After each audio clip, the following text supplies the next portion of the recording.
Meanwhile, NASCAR Nation, your All-Star Race winner is... He cut it down by a tenth, but not enough. $1 million, boys.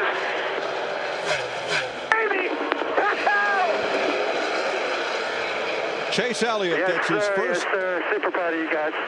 For Hendrick Motorsports. Well, Chase Elliott capturing the checkered flag for his first All-Star Race win and the $1 million prize. The race out of the Bristol Motor Speedway aired right here on Fox last night. I should say Fox broadcast. Fox NASCAR pit reporter Matt Yoakum was there to watch it all. He joins us right now. Matt, this was such a season. It was shorter, but it was thrilling. And, forget about the fact that there weren't as many people in the stands. Last night, there were a lot of people in the stands. Well, good morning, Steve. And certainly no ratchet sets were used in Thunder Valley Bristol Motor Speedway. But it was great to see the 20,000 fans in attendance, and boy, they were not disappointed. You mentioned Chase Elliott. He became the second father-son combo to win the All-Star race, and it was the first time in almost 3.5 decades that it moved from the Charlotte, North Carolina area. The fans were on their feet. It seemed like there was 100,000, because we were so glad to have them back and to not only see them but hear them, especially when I was doing Chase's victory interview on the front stretch. And what a way to really close out our 20th season on Fox. And as you mentioned, we pretty much saw it all this year. No kidding. But Matt, everybody has been thrown a curveball this year. And particularly, we're in the news business, we report the news, but you're in the sports business.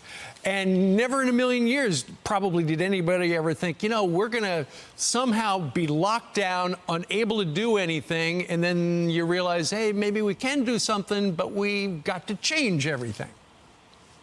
Well, I was driving home from Bristol last night. It kind of hit me, that scene in Apollo 13 with Ed Harris when he said, this will be our finest hour. And I really felt like 2020 was the finest hour for Fox Sports and for NASCAR, because our bosses, led by Eric Shanks, sat down without a manual. How do we bring major live sporting series back to television and do it during the pandemic time to keep everyone safe? And the protocols that he and NASCAR put forth before and during the event to keep everyone safe, and then to say, okay, how can we utilize the resources that we have? We mixed in some new toys with some great drone shots that we utilized throughout the year. Yep. And our team, I felt like, really shined this year. So I was very proud of it. And I think it's also great when you see other sporting and entertainment venues going to NASCAR and to Fox and saying, okay, how did you guys do it?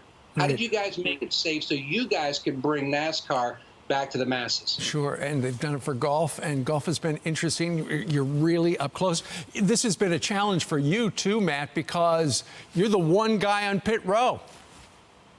It certainly has been an interesting year. You're wearing all your safety gear, your mask, your social distancing. You're used to being, when you're out in the field, you're 2 feet from your interviewer, your interviewee, and now you're 6 feet apart and you're having to yell your question more. We've got boom mics, but that all goes back to, working without a manual and everybody coming together and compiling all their different ideas to say, okay, how can we produce this event, produce it at the quality that we're used to? And I'm very proud of how we pulled it off this year. Well, Fox Sports did a great job, and so did you. Matt, thank you very much. I hope you can sleep in over the weekend because you guys have been very busy.